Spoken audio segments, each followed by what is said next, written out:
আমরা বাইরে 24 ঘন্টার 18 ঘন্টাও যদি পরিশ্রম করি তারপরও মনে শান্তি আছে, কারণ জেলে যারা আছে ওদের চাইতে ভালো আছে, কারণ আমরা মুক্ত, যেখানে ইচ্ছা সেখানে যেতে পারি। আর এই লোকটা এই 4 দেওয়ালের মাঝেই এতগুলো বছর কাটিয়ে দিল। আল্লাহ বলেন আমি মানুষকে বানিয়েছি অস্থির করি, ও সব সময় ব্যস্ত। তা আমাদের ভেতরে এই আয়াতটার বাস্তবতা আছে না নেই? আছে, আমরা সব সময় ব্যস্ত। আমি পয়েন্ট আকারে বলি, দেখেন ভালো লাগবে ইনশাল্লাহ। 2 নম্বরে ইদা মাসাহ শাররু জাজুআ, যখন কোনো অকল্যাণ, ক্ষতি, বিপদ আপদ এগুলো তাকে ঘিরে ধরে তখন মানুষ হতাশ হয়ে যায়, হায় হতাশ করে। এটাও আছে, বিপদে পড়লেই মানুষ হতাশ হয়ে পড়ে না, আর মনে হয় সূর্য উঠবে না। সে যেই হোক, আপনি কি তাকাচ্ছেন না যারা আজ আদালতে হাজির হচ্ছে 15.5 বছরে তাদের দাপট দেখেছেন, অথচ এখন কাঁদতেছে। কিছুদিন আগে আমি মামলার হাজিরা দিতে গিয়েছিলাম, আমার শেষ মামলা। হাজি সেলিম নাম শুনেছেন? পুরাতন ঢাকার অর্ধেকই তার। এক কাঠা জমির দাম যেখানে 1.5 কোটি 2 কোটি টাকা এক কাঠা জমির দাম, সেখানে অর্ধেক পুরান ঢাকা তার। আপনি হিসাব করেন কত কিছুর মালিক সে।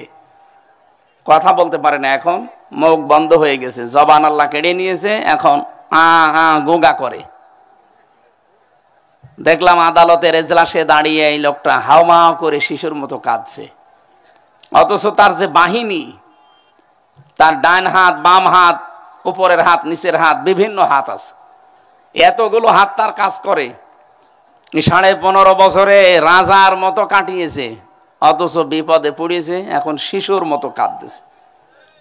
নৌকা মার্কায় দাঁড়ায় উনি, নৌকা আর বলতে পারে না, এখন বলে হৌকা, শব্দটা উচ্চারণ হয় না ওনার।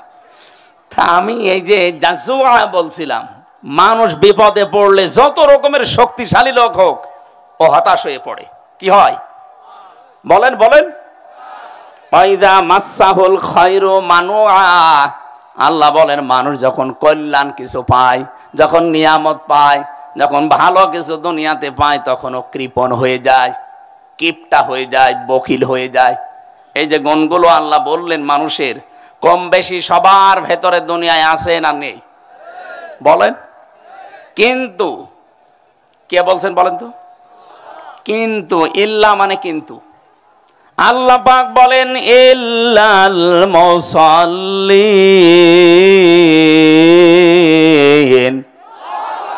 কিন্তু এই সমস্ত গুণগুলো তাদের ভেতরে হে নবী আপনি পাবেন না যারা মুসল্লি।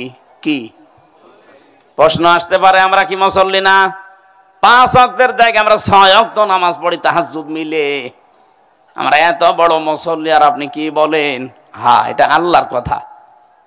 মানুষ অস্থির, মানুষ বিপদে পড়লে হতাশ হয়ে পড়ে, কোনো নিয়ামত পেলে, ভালো কিছু আসলে জীবনে কৃপণ হয়ে যায়, সম্পদ পেলে। সবার ভেতরে এই গুণ থাকবে না, শুধু মুসল্লি যারা তারা এই গুণগুলো থেকে মুক্ত থাকবে। এবার আপনি নিজের সাথে মিলান তো, যারা বসে আছেন, আপনি মনে করেন আমি তো মুসল্লি, এই গুণগুলো থেকে আপনি এখনো মুক্ত হতে পেরেছেন না? পারেননি। আমি দেখেছিলাম মুসল্লি, জেলখানার ভেতর একজন মুসল্লি পেয়েছিলাম, তার ভেতরে মানবীয় এই দর্শনীয় এই গুণগুলো আমি পাইনি, সেও মুসল্লি। এত বড় বড় বিশাল বিপদের পাহাড় সামনে তার, অথচ কোনো হতাশা নেই, কোনো অস্থিরতা তার ভেতরে কাজ করছে না। চিন্তা করলাম ওই দিনে আয়াত পড়ে, আল্লাহ আমিও তো মুসল্লি, সে ক্লাস 5 থেকে শুরু করে আজ পর্যন্ত নামাজ পড়ছি। এই স্যার, এই কথা বলেন কোন কারণে?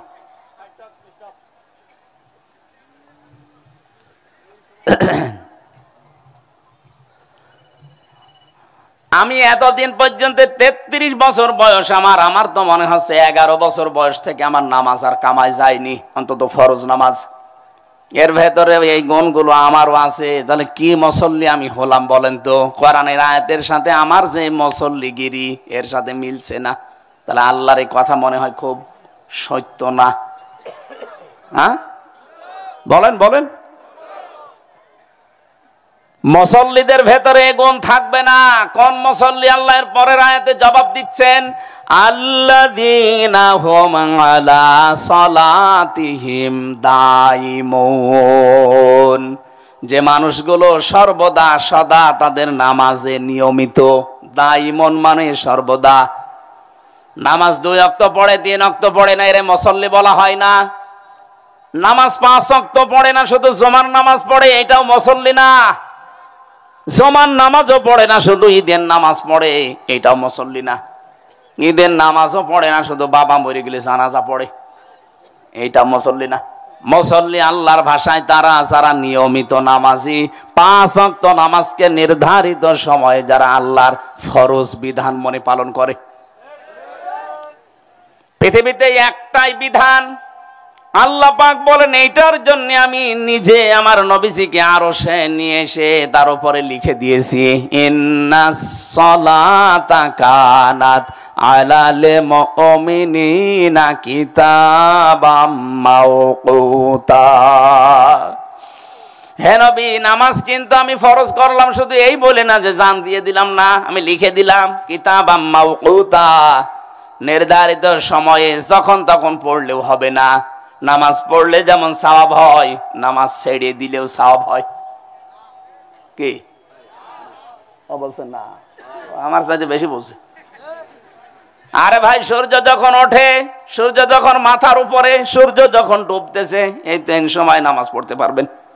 তাহলে নামাজ ছেড়ে দেওয়া এই 3 সময় সওয়াবের কাজ। তাহলে নামাজ পড়লে যেমন সওয়াব হয়, নামাজ ছেড়ে দিলেও সওয়াব হয়। কথা বলেন না কেন? এই জন্য যখন তখন আপনি নামাজ পড়তে পারবেন না। নামাজের জন্য কিতাবাম মাওকুতা, ওয়াক্ত মতো, সময় মতো নির্ধারিত করে পড়া লাগবে। এই জন্য মুসল্লি আল্লাহর ভাষায় তারা যারা 5 ওয়াক্ত নামাজকে নির্ধারিত সময় আদায় করে নেয়। মানবীয় গুণ, দর্শনীয় কিছু গুণ আছে, এগুলো আমাদের ভেতরে সবার আছে, কিন্তু মুসল্লিদের ভেতরে নেই। প্রশ্ন আসতে পারে, এরকম মুসল্লি তো বাংলাদেশে নেই। হ্যাঁ আছে, খুব কম। কি আছে? কম। আপনি নামাজে লম্বা সেজদা দেবেন নফল নামাজে, দেখবেন আস্তে আস্তে অভ্যাস তৈরি হবে। এখানে এমন কেউ আছেন জীবনে 1 ঘন্টার জন্য একটা সেজদা দিয়েছেন? না। আমি জেলখানায় বহু মানুষ পেয়েছি যারা এক সেজদায় 40 মিনিট 50 মিনিট 1 ঘন্টা কাটিয়ে দিচ্ছে। কি বলছে সে জানে আর আল্লাহ জানে। আমরা মনে করি সুবহান রাব্বিয়াল আলা 3 বার বলতে না 30 সেকেন্ড লাগে, অথচ সে কি বলছে বলেন তো? 1-1.5 ঘন্টা সেজদাই পড়ে আছে। রাত 2:30টা 3টায় ওঠে 2 রাকাত নামাজ পড়তে 2 ঘন্টা চলে যাচ্ছে। যেহেতু নফল নামাজে মাতৃভাষায় চাওয়া জায়েজ আছে, আর সবচাইতে বেশি মানুষের দোয়া কবুল হওয়ার জায়গা সেজদায়। কোন মানুষ যখন সেজদায় চলে যায়, ও যেন আল্লাহর কাছাকাছি হয়ে যায়। ওয়াসজুদ ওয়াকতারিব, নবী আপনি বলেন যদি সেজদা দাও রবের কাছাকাছি চলে যাবা। জোরে বলেন সুবহানাল্লাহ। আমি সহ যারা এসেছি প্রত্যেককে আহ্বান জানাচ্ছি, জীবনে সময় পেলে একটু সেজদা লম্বা করে দিবেন। এর চাইতে মজা, আনন্দ, শান্তির জিনিস দুনিয়াতে আর নেই। স্বামী স্ত্রীর ব্যবহারে শান্তি আছে, এর চাইতে 100 গুণ শান্তি পাবেন যদি সেজদার ভেতরে আপনি আনন্দ পান। জীবনে আপনার মাথা তুলতেই মন চাবে না। পৃথিবীর যত মজাদায়ক বস্তু আছে সব চাইতে আনন্দের জায়গা আল্লাহর এই কুদরতের পাটা। এখানে আল্লাহ মনে হচ্ছে পা আপনার কপালের সাথে দিয়ে রেখেছে। আপনি যদি এই সেন্স দিতে পারেন, কখন আধা ঘন্টা 45 মিনিট চলে যাবে আপনি টেরও পাবেন।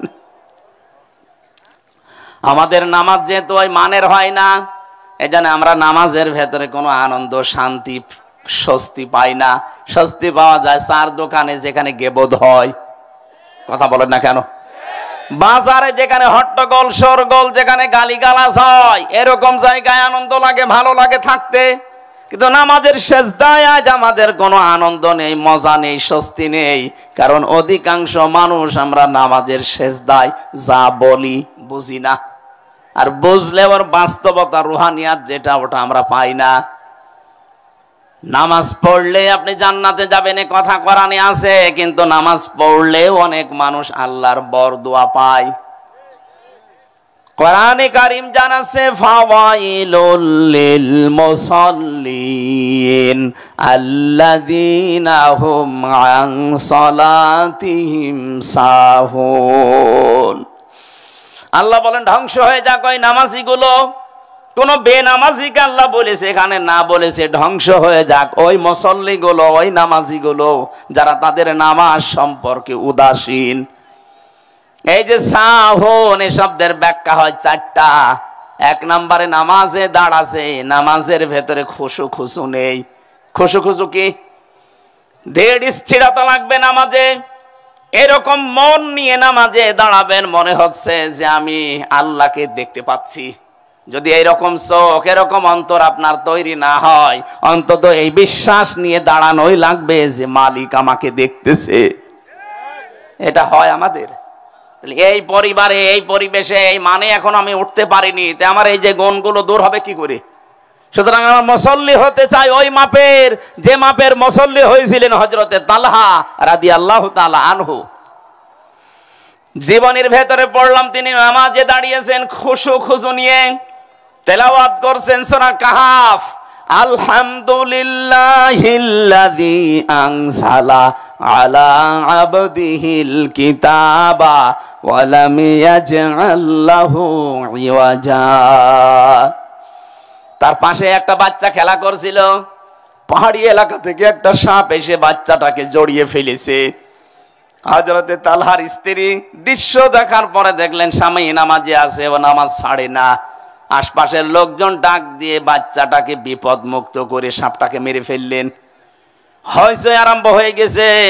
হযরতে তালহা নামাজ শেষ করার পরে তাকিয়ে বলেন, স্ত্রী এতগুলো মানুষ বাড়ির ভেতরে কি করে?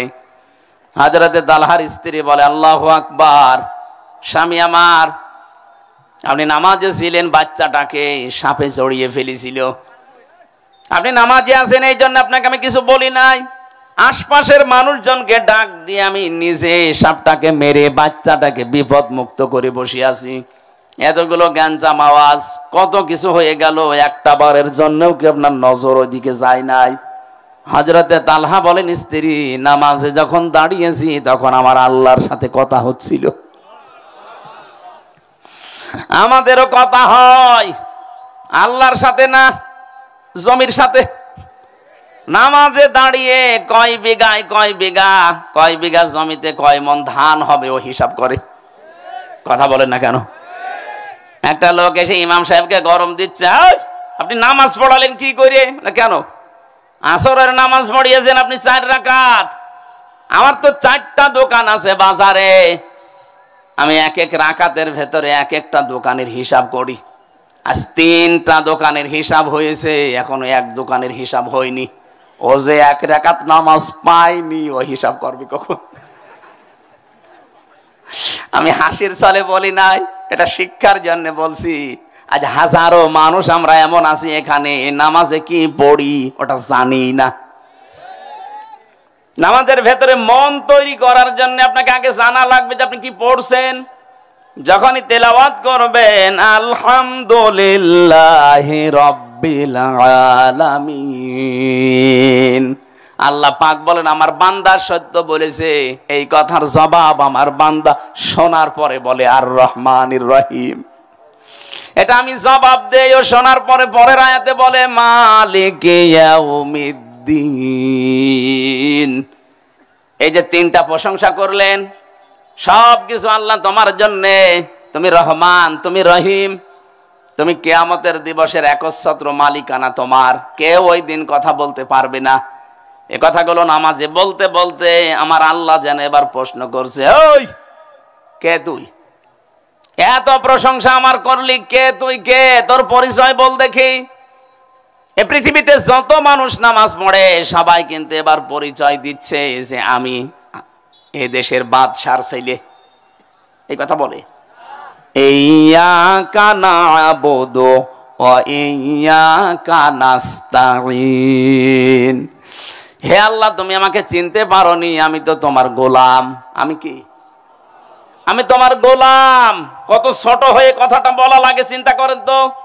অথচ আপনি একজন সচিব, আপনি স্বরাষ্ট্রমন্ত্রী, এ দেশটা হেলনি দিয়ে আপনি চালাতে পারেন। এই মানুষটা দাঁড়িয়ে বলছে মাবুদ তুমি আমাকে চিনতে পারোনি, আমি তোমার গোলাম, আমি ভৃত্য, আমি দাস, আমি গোলামের ঘরের গোলাম। শুধু আমি একা না, না'বুদু, শব্দটা ছিল নাবুদু ইয়াকা, অথচ আমরা দেখি গ্রামারের কায়দা এখানে মিলছে না। ইয়াকা নাবুদু ফেল ফাইল তারপরে মফুল হওয়ার কথা, অথচ আগে আল্লাহ মফুল দিয়ে দিয়েছেন। শব্দটা মিলিয়েছেন কি করে দেখেছেন? কিয়ামত পর্যন্ত এই শব্দ মানুষেরা পড়বে, কোনোদিন বিরক্ত হবে না। ইয়াকা না'বুদু ওয়া ইয়াকা নাস্তাঈন। শুধু আমি একা না, না'বুদু আমরা সবাই একমাত্র তোমারই ইবাদত করি। আমি তোমার বান্দা, তুমি আমাকে চিনতে পারলে না? ও আল্লাহ, আমি তোমার কাছে সাহায্য চাইতে এসেছি। আল্লাহ যেন এবার সহসায় জিজ্ঞাসা করছে, হামজা আমার গোলাম কি সাহায্য করব বল। আমার কিন্তু অনেক কিছু প্রয়োজন ছিল। আমার ছেলে নেই, আমার 3টা মেয়ে।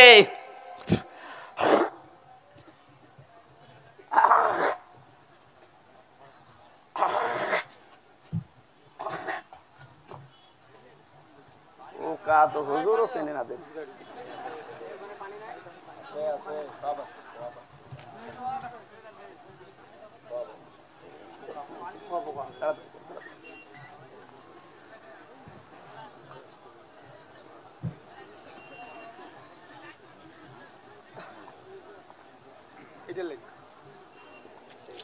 এই ওঠে কে গো? দাদা, মুরব্বী মানুষ যাচ্ছে, যাক ওই যে পেছনে যুবক চলে যাচ্ছে কেউ। ভাই ওঠা উঠি যদি খুব জরুরি না থাকে উঠবেন না। নীলফামারী বাসী কিভাবে যেন আমরা বলতে চাচ্ছি, আল্লাহ তুমি আমাকে চিনতে পারোনি, আমি তোমার গোলাম, আমি একটু সাহায্য চাওয়ার জন্য এসেছি। আল্লাহ পাক বলেন কি কি সাহায্য করব বল। সহসায় যেন সবাই আমরা বলছি, ইহদিনাস সিরাতাল মুস্তাকিম। হে আল্লাহ আমি পথ চাই। কি পথ? সিরাতে মুস্তাকিম, সহজ সরল পথ চাই। আমার ছেলে নেই, ছেলে দরকার ছিল আমি বলি নাই। আমার জমি জায়গার দরকার আমি বলি নাই। আমার চাকরি নেই আমি বলি নাই। আমার বহু জিনিসের অভাব আছে আমি বলি নাই। কি বলেছি? আমাকে সরল পথ দেখান। প্রশ্ন আসতে পারে, আল্লাহ যদি বলে বান্দা তিনবার আমার প্রশংসা করলি, প্রথম 3টা আয়াতে প্রশংসা কার? আরো জোরে বলেন। তুই আমার গোলাম বলে পরিচয় দিলি, আর আমি ছাড়া কারো কাছে তুই সাহায্য চাইবি না, চাইতে পারিস না, এই কথাও ঘোষণা দিলি। কথাবার্তারা শুনে তো মনে হচ্ছে তুই ভালো পথে আসিস। আবার কি হেদায়েত দেব তোরে বল? আপনি নিজের থেকেই বলেছেন, কিন্তু কেউ আপনাকে লাঠি দিয়ে পিটিয়ে বলে না এই বল।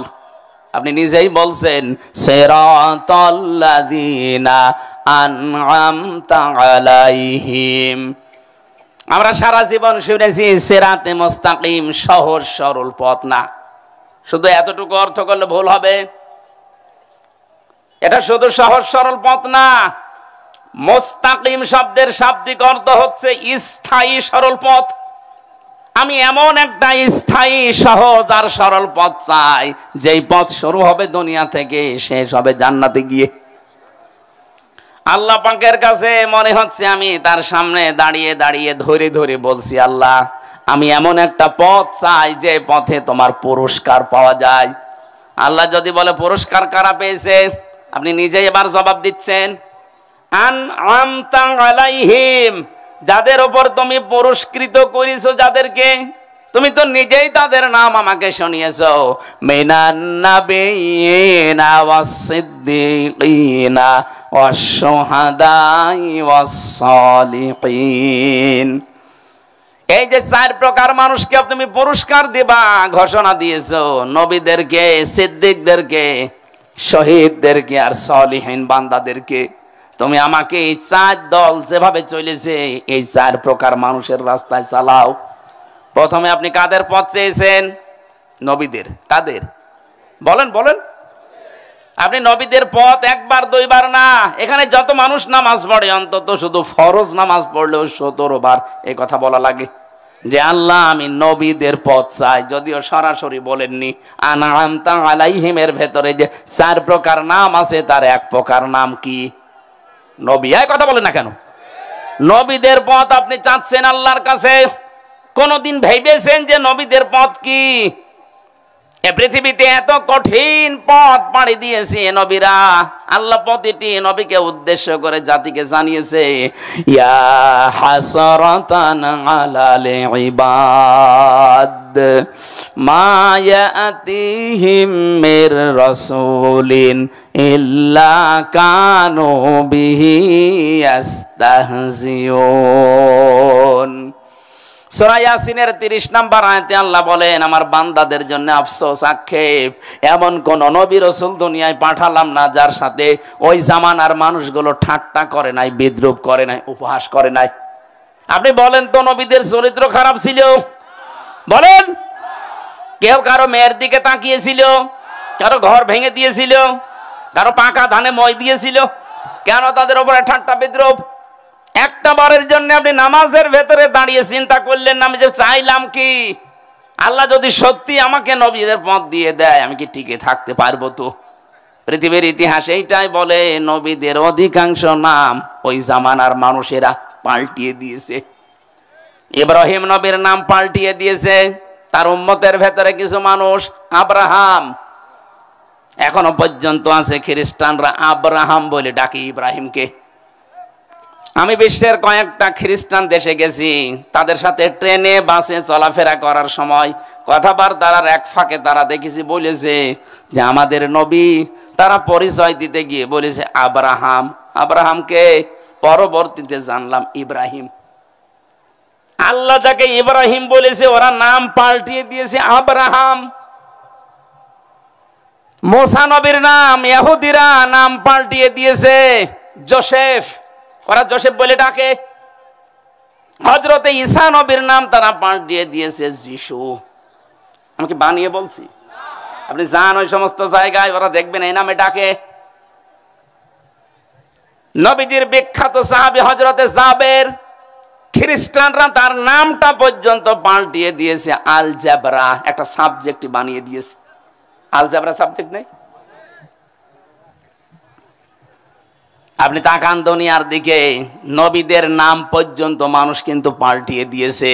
কোরআনে কারিমে আল্লাহ জানিয়েছেন এর জন্য, অলা তালমিজু আনফুসাকুম অলা তানাবাজু বিল আলকাব বিইসাল ইসমুল ফুসুক বাদাল ঈমান ওমাল্লাম ইয়াতুব ফাউলাইকা হুমুজ জালিমুন।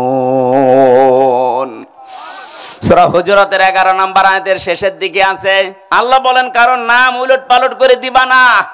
অথচ এইটার হিরিক চলছিল সারা বাংলাদেশে গত 15 বছর। আল্লামা শফি হেফাজতের আমিরের নাম পর্যন্ত পাল্টিয়ে দিয়েছে তেতুল হুজুর। কোরআনের পাখি দেলার হোসেন সাইদির নাম দিয়েছে দেল্লু রাজাকার। হ্যাঁ, কথা বলছেন এখন। আব্দুল কাদের মোল্লা, তার নাম দিয়েছে কসাই কাদের। আমার নামও পাল্টিয়ে দিয়েছিল, আমার নাম দিয়েছে পিসকে হুজুর। কি নাম দেখেন তো।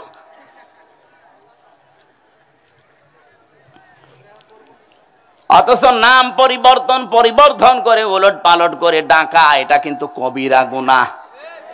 তোমরা ঈমান আনার পরে কাউকে উলট পালট নামে ডাকবা না।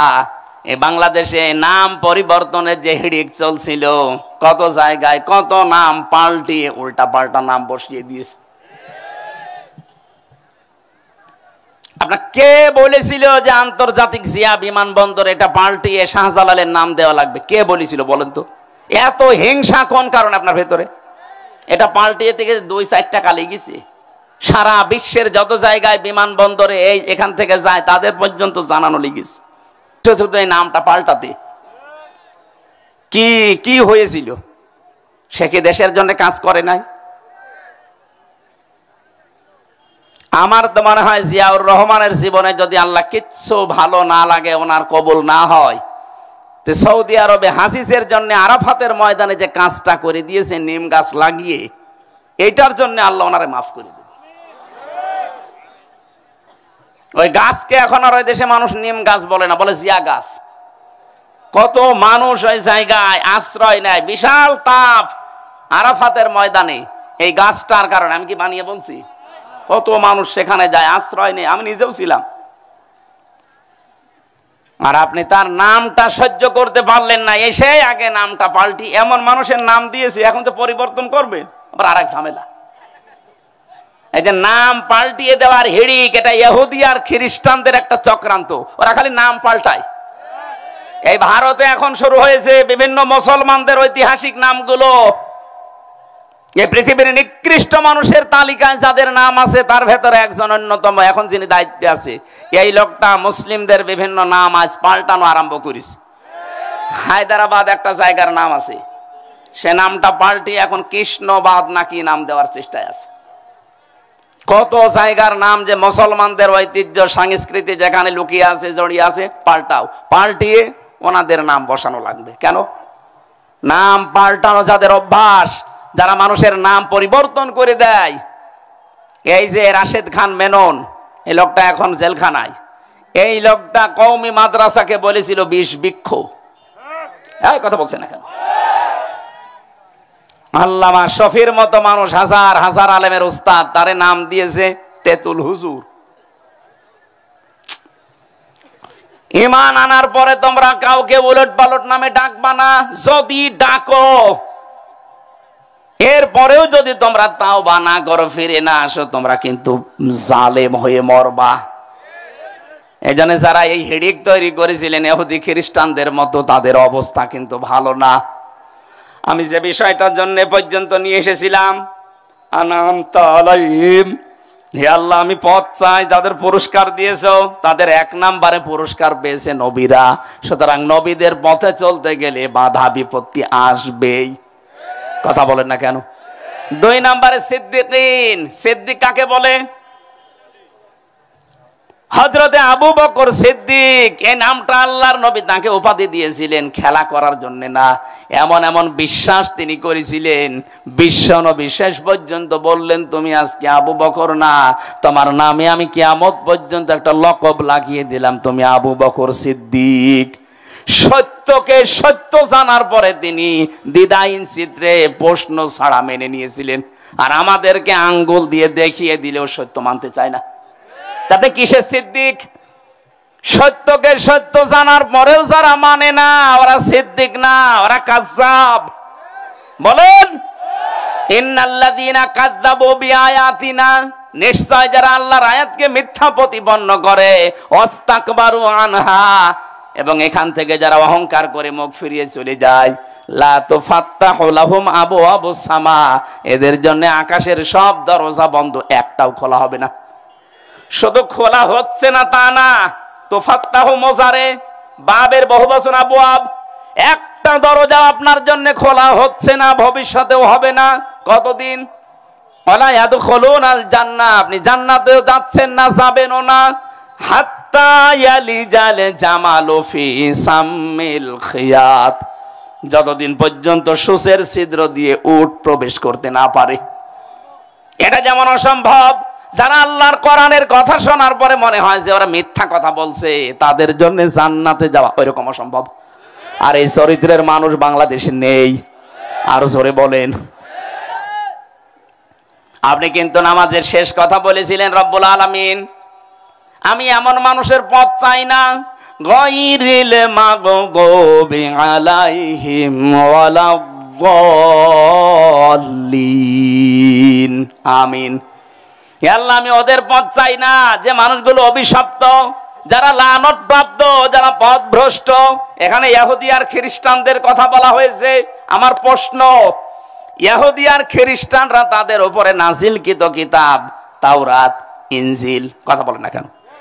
এই কিতাবের ভেতরে আমাদের নবীর পরিচয় ছিল না ছিল না? ছিল।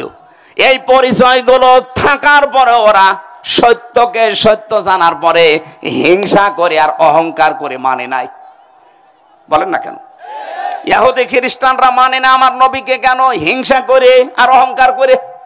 ওরা বলে যে নবী যদি শেষ নবী হয়ে আসবে, তা আমাদের ইহুদি বংশে আসবে, খ্রিস্টান ধর্মে আসবে। ও ইসলাম ধর্ম মুসলমানদের, ওটা আমরা মানি না। এটা হিংসা করে আর অহংকার করে।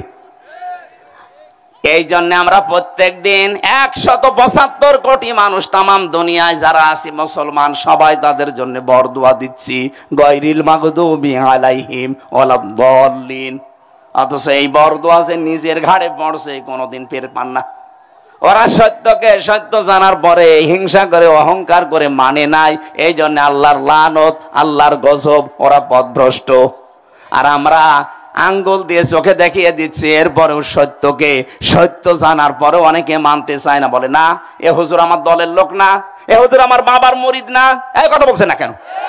আমি কি বেশি বলছি না ঠিক বলছি? সুতরাং সত্যকে সত্য জানার পরও যারা হিংসা করে আর অহংকার করে মানেন না, আপনি ওই এক প্রকার ইহুদি আর খ্রিস্টান। আপনার নিজের বরদোয়া নিজের উপরে বর্তাবে। আশা করি আপনি বুঝতে পেরেছেন। নামাজের ভেতরে দাঁড়িয়ে যেগুলো বলা হয়, এইগুলো যদি মানুষ বুঝতো তাহলে নামাজের দ্বারা তার জীবনটা পুরা পাল্টিয়ে যেত, অস্থিরতা দূর হয়ে যেত, কোন বিপদে পড়লে হায় হতাশ করতো না। বহু মানুষকে আমি জেলখানায় গিয়ে এগুলো বাস্তবে প্র্যাকটিক্যাল দেখেছি, ওরাও আমাদের মতো মানুষ, কিন্তু নামাজি হওয়ার কারণে যেভাবে পড়া দরকার, এই কারণে আল্লাহ এই গুণগুলো থেকে তাদেরকে অলরেডি বাঁচিয়ে দিয়েছেন। আমরা আজকে থেকে বাঁচতে চাই, বিপদে পড়বো কিন্তু নামাজের দ্বারা। যখনই বিপদ আসবে, যত বড় আসবে, সঙ্গে সঙ্গে সেজদা দেব কাকে? নাকি মাজারে? কে তো বিপদে পড়লে আগে মাজারে চলে যায়। কত নবীর জীবনী আল্লাহ কোরআনে দিলেন, একটা নবীর জীবনী আমাকে বলেন তো যিনি বিপদে পড়লে মাজারে যেয়ে বলেছে আমারে বাঁচান? পাবেন? বলেন। যত বড় বিপদ হোক, আপনার তো বিয়ের 10 বছর পরে ছেলে মেয়ে হয় না। হযরতে ইব্রাহিম নবীর বিয়ের 91 বছর পর্যন্ত সন্তান হয়নি। একটা দিনের জন্য তিনি কোনো মাজারে, কোনো কবরে, কোনো বাবার কাছে গিয়ে বলেছিলেন যে একটা সন্তান দেন? বলেন। তিনি বলেছিলেন, সেজদা দিয়ে বলতেন, রব্বি হাবলি মিনাস সালিহিন, হে আল্লাহ তুমি আমাকে নেককার সন্তান দাও। একদিন 2 দিন না, বিয়ের পরে 91 বছর পর্যন্ত একই দোয়া করেছেন। কতদিন? 91 বছর পরে আল্লাহ তার ডাকে সাড়া দিয়ে তাকে একটা সন্তান দিলেন। ফাবাশশার না হবে গোলামিন হালিম, হে আল্লাহ তুমি আমাকে সুসংবাদ দিলে হালিমের। কিসের? একে চাচা হালিম? কি হালিম? মামা হালিম, চাচা হালিম না। এমন সন্তান আমাকে দাও যে ধৈর্যশীল। হযরতে ইসমাইল যে ধৈর্যের পরীক্ষা দিয়েছিলেন পৃথিবীতে, এইরকম জায়গায় দাঁড়িয়ে এত বড় বিশাল ধৈর্যের পরীক্ষা আজও কেউ দিতে পারেনি, কেউ পারবেও না। হযরতে ইসমাইলকে আল্লাহ উপহার দিলেন, খুব খেয়াল করে শুনবেন। হযরতে ইসমাইল আসলেন, ওনাকে ওই বাচ্চা অবস্থায় রেখে এসেছিলেন মরুভূমিতে। কাবা শরীফের এলাকায় ওই চত্বরে রাখার পরে তিনি দোয়া করেছিলেন, মাবুদ আমার এই সন্তান আর স্ত্রীকে রেখে গেলাম, দুধ এবং গোশতের অভাব যেন কোনোদিন না হয়। ওই এক দোয়া করেছিলেন। আজকের এই দিন পর্যন্ত কাবা শরীফের আশপাশে আপনি যে দেখবেন দুধ আর গোশতের অভাব নেই। হ্যাঁ, অন্যান্য ফল মাকড় আপনি ওখানে জন্মাতে দেখবেন না, ওগুলো তায়েফে হয়, আল কাসিমে হয়। কিন্তু এই জায়গায় পুরো আরব জাহানের ভেতরে বাংলাদেশের মতো 14টা দেশ যত বড়, সৌদি আরব একা এত বড়, এই বিশাল দেশে শুধু এই মক্কা এরিয়াতে দুধ, সে উটের দুধ বলেন, ছাগলের দুধ বলেন, দুম্বার দুধ বলেন, কোনো দুধের অভাব নেই, গোশতের অভাব নেই। হযরত ইব্রাহিম আমাদের জাতির পিতা দোয়া করেছিলেন একদিন 1000 বছর আগে, সেই দোয়া এখনো পর্যন্ত বলবৎ আছে, থাকবে ইলা ইয়াউমিল কিয়ামা, কিয়ামত পর্যন্ত। তার দোয়া কবুল হয়েছে কি করে লক্ষ্য করেন। হযরত ইব্রাহিম যখন বলেছিলেন আমাকে তুমি নেককার সন্তান দাও, আল্লাহ বলেন আমি গোলামিন হালিম দিলাম। উনি চিন্তা করলেন কেমন হালিম দেখে।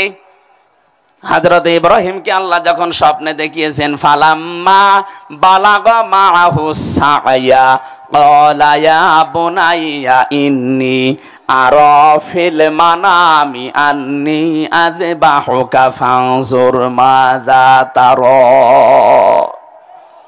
একটু খেয়াল করবেন, এখানে শিক্ষা আছে। হযরত ইব্রাহিম আলাইহিস সালাম সন্তানটা রেখে এসেছিলেন বাচ্চা বয়সে মরুভূমিতে। 13 বছর পরে সন্তানের সাথে দেখা। কত বছর বলেন? বলেন। 13 বছর পরে ইবনে কাসির বলছে 13 বছর পরে যে একবারে সন্তানকে বলছে, সন্তান আমি স্বপ্নে দেখলাম আমি যেন তোমাকে জবাই করছি, তোমার রায়টা বলো। আমার প্রশ্ন হচ্ছে বিধানটা কার? এই যে আমি যাও তোমার আসবাহুকা ফাংজুর মাজা তারা, আমি স্বপ্নে দেখলাম তোমাকে জবাই করছি, এটা দেখিয়েছে কে? কারণ তো সাধারণ মানুষ না, নবী, আর নবীদের স্বপ্ন ওহী হয়। নবীদের স্বপ্ন কি হয় বলেন বলেন? নবীদের স্বপ্ন হয় ওহী।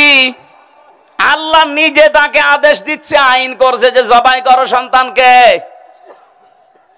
এবার আমার প্রশ্ন, উনি কেন এসে নিজের সন্তান ইসমাইলকে বলবে, বাবা ইয়া আবাতি ফাআল মা তুমার ফাংজুর মাজা তারা, আমি দেখলাম তোমাকে জবাই করছে, এবার তোমার রায়টা বলো দেখি। কেন তার কাছে জিজ্ঞাসা করা লাগবে? ও কি বালেগ ছেলে, মাত্র 13 বছর বয়স। জবাব পেয়েছি আমি তাফসীরের ভেতরে।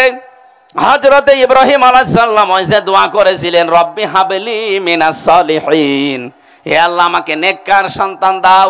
জবাবে আল্লাহ যে গোলামিন হালিম দিলেন, সহনশীল ধৈর্যশীল একটা সন্তান। উনি চিন্তা করলেন, দেখি এবার পরীক্ষা করে কেমন হালিম দিয়েছে। একে চাচা হালিম না মামা হালিম? এ কেমন ধৈর্যশীল সন্তান আমি আজকে দেখি। নয়তো বিধান আল্লাহর, সন্তানকে ডাক দিয়ে জবাই করে দেবে। এই জায়গায় আবার বারবার প্রশ্ন করা দরকার কি, যে তোমার রায় বলো। উনি জানতে চেয়েছিলেন আল্লাহ যে হালিম দিলেন আসলে হালিম কিনা দেখি। সন্তান ওই রকম হালিম, ডাক দিয়ে বলে, ইয়া বাতি ফাআল মা তুমার, হে আমার বাবা যা আদিষ্ট হয়েছেন আপনি পালন করেন। সাতাজিদুনি ইনশাআল্লাহু মিনাস সাবিরিন। আল্লাহ যদি ইচ্ছা করে, শব্দের দিকে তাকান, সাতাজিদুনি সিন দিয়েছেন, সাতাজিদুনি অবশ্যই আল্লাহ যদি চায় আপনি আমাকে ধৈর্যশীলদের মধ্যে একজন পাবেন, কিন্তু এক বচন দেননি। সাতাজিদুনি ইনশাআল্লাহু মিনাস সাবির বলেননি, সাবিরিন। হে বাবা, আমি ইসমাইল শুধু একা না, আমার মতো বহু ধৈর্যশীল দুনিয়াতে আছে, আমি তাদের ভেতরে একজন। তিনি যে বলতেন সাবের, আমি একমাত্র সন্তান, তাহলে অহংকার চলে আসতো। কথা বুঝতেছেন? আমি আল্লাহর বিধান মানছি, এটা অহংকার চলে আসতো যে এমন হালিম আমি, আমার মতো হালিম দুনিয়ায় নেই। এই অহংকার যেন না আসে, নিজেকে অহংকার থেকে মুক্ত করার জন্য তিনি বহু বচন শব্দ ব্যবহার করেছিলেন। বাবা আমার মতো বহু হালিম দুনিয়ায় আছে ধৈর্যশীল, তাদের ভেতরে আমি একজন, যদি আল্লাহ চাই। জোরে বলেন আল্লাহু আকবার।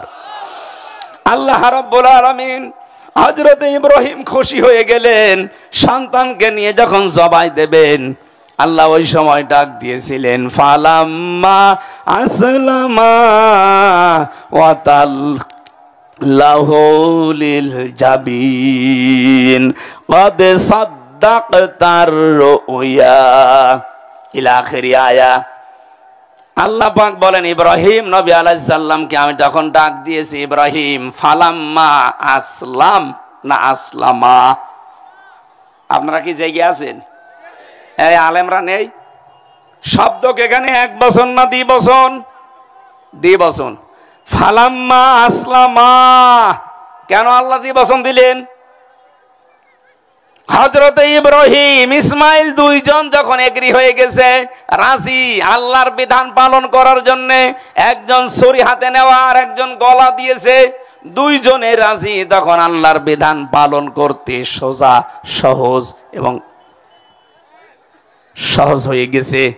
বাংলাদেশের দিকে আয়াতটা মিলালে আমরা এখন দেখতে পাই, এই দেশে শুধু যারা টুপি মাথায় দেয় আর নামাজ পড়ি, এরা যদি চায় যে দেশে আল্লাহর বিধান কায়েম হোক, সম্ভব না। কথা বলেন না কেন?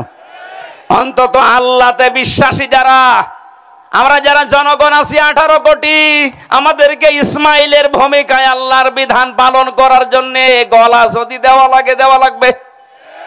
আর যারা আমাদের অভিভাবক আছে এই দেশে, যারা দেশটা চালাবে, এই মানুষগুলো যদি ইব্রাহিমের ভূমিকায় পালন করে যে হ্যাঁ আমরা আল্লাহর বিধান পালন করতে চাই, দুইজনে যখন আমরা এক হয়ে যাব, এই দেশে আল্লাহর আইন জারি হতে বেশি সময় লাগবে না।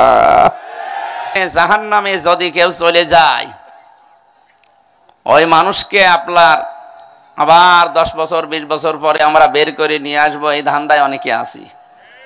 এই যে যারা হাফেজ হয়ে আজকে পাকড়ে নিল, অনেক মানুষের ধারণা আছে, কোনো চিন্তা নেই, 10 জন অন্তত বের করে নিয়ে আসবে। অথচ হাদিসটা হচ্ছে মান ক্বারাআল কুরআনা ফাস্তাযহারাহু, যে ব্যক্তি কোরআন পড়ে আর কোরআনকে বিজয় করার জন্য, ইজহার করার জন্য, স্পষ্ট করার জন্য, কায়েম করার জন্য, দাঁড় করানোর জন্য, প্রতিষ্ঠা করার জন্য চেষ্টা করে।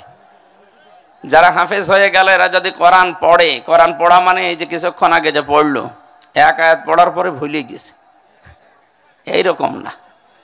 পড়তে হলে আপনাকে 4টা শর্ত মেনে পড়া লাগবে। কয়টা? আমি ক্লাস করছি এখন, এই ক্লাসের ছাত্র আপনারা, আমি শিক্ষক হওয়ার যোগ্য না, কিন্তু 1 ঘন্টা আপনাকে ক্লাস করা লাগবে। থাকবেন না আপনারা? একেবারে ছাত্রের মতো নিস্তব্ধ হয়ে যাবেন, যেটা বুঝবেন জবাব দেবেন, না বুঝলে চুপ করে থাকবেন। এখানে যারা আলেম আছে তাদেরকে জিজ্ঞাসা করব। পড়তে হলে 4টা শর্ত মানা লাগে। 1 নম্বরে শুদ্ধ করে পড়তে হয় যে কোনো বিষয়। যদি অশুদ্ধ পড়েন তাহলে অর্থ পাল্টিয়ে যাওয়ার সম্ভাবনা বেশি। কথা বুঝতেছেন? সে যে ভাষায় বলেন, শুদ্ধ করে পড়া লাগবে।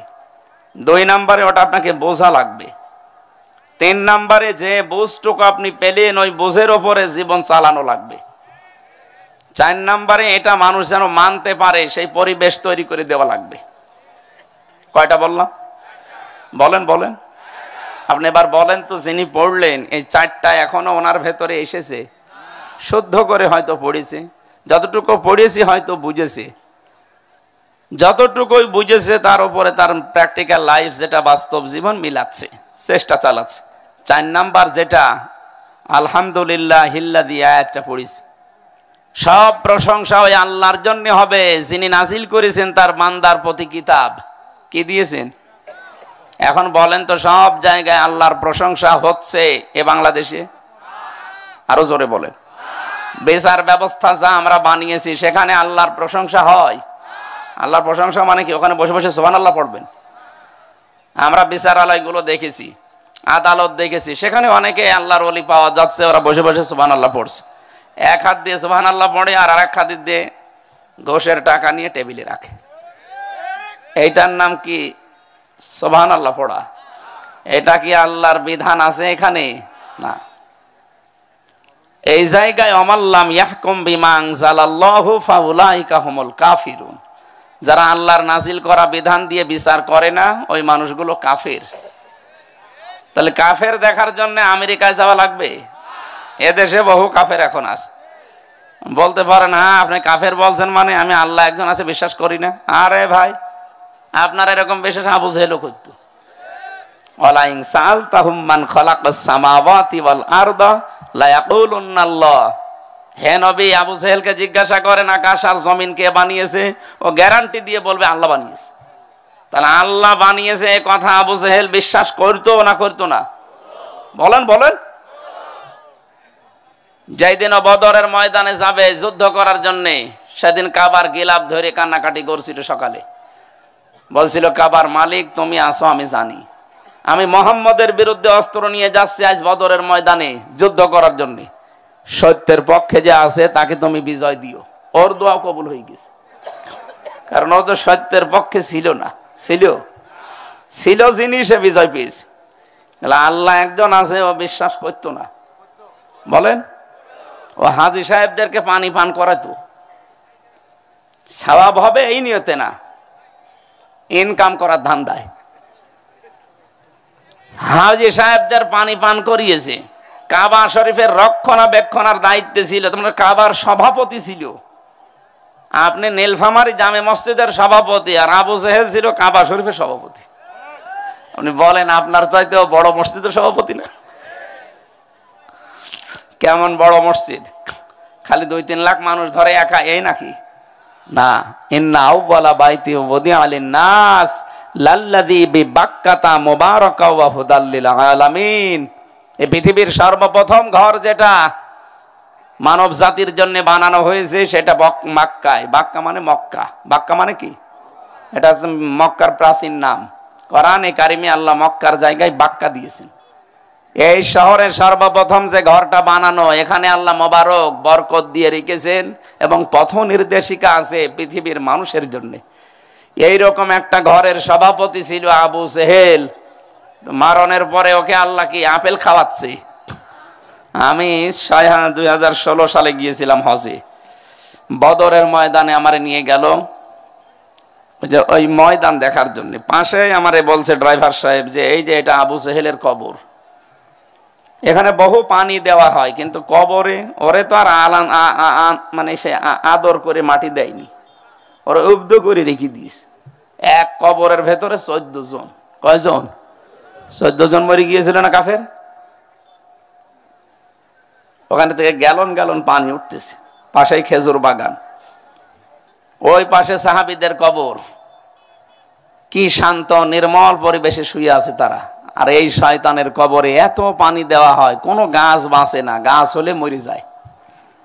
আল্লাহ ওরে আপেল খাওয়াচ্ছে, শরবত খাওয়াচ্ছে, কি খাওয়াচ্ছে টের পাচ্ছেন? নবীজি বলেন আমি স্বপ্নে দেখেছিলাম মেরাজের রাত্রে আমার চাচা আবু লাহাব আর আবু জেহেল, এটা আপন চাচা না, এটা গিরাম সম্পর্কের চাচা, আর আবু লাহাব ছিল আপন চাচা। এই দুইজনকে ফেরেশতারা জাহান্নামের শিকল লাগিয়ে চারিদিকে আগুন লাগিয়ে দিয়েছে। তার মানে আগুন লেগে গেছে ওর কবরে, এটা নবীজি নিজে দেখে এসেছেন। এই জন্য তো কোনো গাছ হয় না, পানি দিলেও গাছ মরে যায়। তা আমি বোঝাতে চাচ্ছিলাম আল্লাহ একজন আছে, আমরা যেমন বলি ও বিশ্বাস করত, কিন্তু আল্লাহর শক্তির সাথে পাওয়ারের সাথে ও আর একজনকে যোগ করত। আমরা যেমন যোগ করে বসে আছি, বলতে পারেন আমরা যোগ করি মানে হ্যাঁ ক্ষমতার উৎস জনগণ, এটা অনেকে বিশ্বাস করে না। অনেকের লেখাও আছে গঠনতন্ত্রে ক্ষমতার উৎস জনগণ, এটা শিরিক। এটা যদি কেউ বিশ্বাস করেন সে মুশরিক। কথা বলছে না কেন? আমি বললাম না ক্লাস চলছে, আজকে কিছু সংশোধন হয়ে যাওয়া লাগবে। সুতরাং এই বিশ্বাসে যারা আছেন আপনার ঈমান নেই, আপনার নামাজ রোজা হজ যাকাত দান সাদগা এই রাত জেগে মাহফিলে বসা সব মাঠে মারা যাচ্ছে। প্রমাণ করার জন্য কোন বড় হুজুর নিয়ে আসবেন, নিয়ে আসেন যান। যদি মনে হয় যে ছোট মানুষ কি বলতেছে, কি বলছে মানে যত বড় হুজুর নিয়ে আসবেন, নিয়ে এসে বসিয়ে রাখেন। আল্লাহ ক্ষমতার উৎস এ কথা যারা বিশ্বাস করে না, যারা এ কথা বিশ্বাস করে জনগণ ক্ষমতার উৎস, তারা শিরিক করছে, ওরা মুশরিক। আর মুশরিক মরে গেলে ওর আমল নামা আল্লাহ ধনী কণার মতো ওর মুখের উপর এভাবে নিক্ষেপ করবে। এটা আমি বানালাম। অকদিমনা ইলা মা আমিলু মিন আমালিন ফাজআলনাহু হাবাআম মানসুরা। 23 নম্বর আয়াত, 19 নম্বর পারা, প্রথম নাম্বার পৃষ্ঠা, 4 নম্বর লাইনে আছে। এটা ফুরকান সূরা। আল্লাহ বলেন যারা শিরিক মিশ্রিত কোনো আমল নিয়ে আসবে, ওটা ধূলি কণার মতো ওর মুখের উপরে নিক্ষেপ করে দেব। বলেন নাউজুবিল্লাহ। এই জন্য যেটা বোঝাতে চাচ্ছি কাটসাট কথা। আপনি যদি আল্লাহ বাদে অন্য কাউকে ক্ষমতার উৎস মনে করেন, বিশ্বাস করেন, ওই আকীদা নিয়ে থাকেন, আপনি মুশরিক, আপনার জান্নাত নেই। আপনাকে আবু জেহেলের মতো জাহান্নামে যাওয়া লাগবে। দুনিয়ার এই ছোট্ট জীবনে পরীক্ষায় এসে ফেল করে আবু জেহেলের মতো জাহান্নামী হবেন, আমরা এটা চাই না। আমরা চাই আমরা সবাই জান্নাতে যেতে চাই।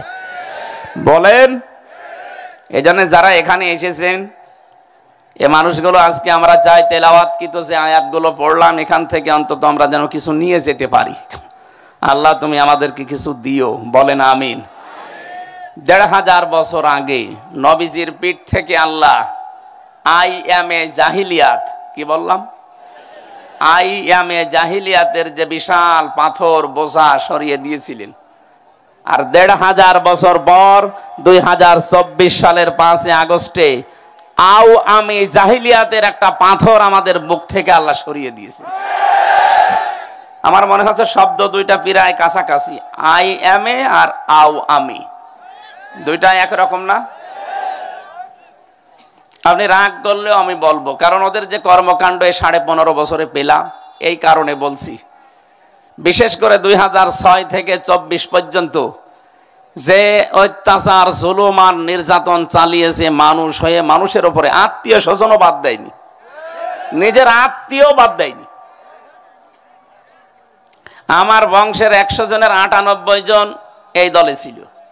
তারা যে অত্যাচার করেছে, আমি আপন তাদের ভাতিজা তাদের, অথচ আমি 3টা বছর জেলে থাকাকালীন তারা আনন্দ করেছে। এই যে অত্যাচার, জুলুম, নির্যাতন এভাবে করলেন, আপনার বিবেক কি মরে গিয়েছিল? আপনি নিজেও জানতেন যে আমার এই ভাইয়ের ছেলে কিচ্ছু জানে না, এ নিরপরাধ, এ কোরআনের কথাগুলো প্রচার করে বেড়ায়, এইটাই তার অপরাধ। এটা যদি আমার অপরাধ হয়, তাহলে আমার গ্রামের যে মসজিদে যারা ওরা নামাজ পড়তো, ওরা এই কোরআন দিয়ে পড়তো না? আমি প্রচার করি, ওরা কোরআনে কারিমের আয়াত দিয়ে নামাজ পড়ে, ওরা অপরাধী হলে ওরা অপরাধী, কিন্তু ওদের কোনো বিচার নেই। আমার ধোয়া তুলসী পাতা, আর যত দোষ এই নন্দ ঘোষের। সুতরাং এই জুলুম, নির্যাতন, অত্যাচারের সাথে যারা ছিলেন, পৃথিবীর বিভিন্ন দেশে আমরা যুগে যুগে দেখেছি, জালেম যারা মানুষের উপর অত্যাচার করেছিল তাদেরকে নিষিদ্ধ করা হয়েছে। এরই ধারাবাহিকতায় আমরা চাই এদেশে 15.5 বছরে যারা জুলমের সাথে, নির্যাতনের সাথে, অত্যাচারের সাথে যারা জড়িত, রাষ্ট্রীয়ভাবে তাদেরকে কিয়ামত পর্যন্ত নিষিদ্ধ করে দিন।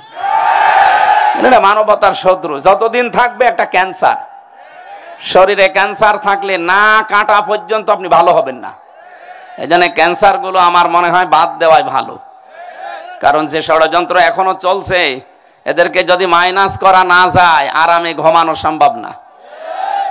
এমনকি কবরে যেও চিন্তায় থাকা লাগবে। হ্যাঁ, কারণ যাদেরকে রেখে যাচ্ছে, এই মানুষগুলোর উপরে যে কি চলবে আপনি টের পাচ্ছেন না। এই জন্য নূহ নবী শেষ পর্যন্ত 950 বছর দাওয়াতি কাজ করে এইটা বলেছিলেন, রব্বিলা তাজারনি ফারদা, রব্বিলা তাজারনি, হে আমার মালিক, তোমাকে আমি বলছি তুমি ছেড়ে দিবা না। রব্বিলা তাজার আলাল আরদি, জমিনের উপরে মিনাল কাফিরিনা দাজ্জার, দারের বহুবচন দিয়ার বা দাজ্জার, একটা কাফেরকেও জমিনের উপরে তুমি ছেড়ে দিও না। ইন্নাকা ইন তাজারহুম ইউদিল্লু ইবাদাকা ওয়ালা ইয়ালিদু ইল্লা ফাজিরান কাফারা, কারণ ওর পেট থেকে পরবর্তীতে যেটা আসবে ওটা আরো ডবল হারামি হবে।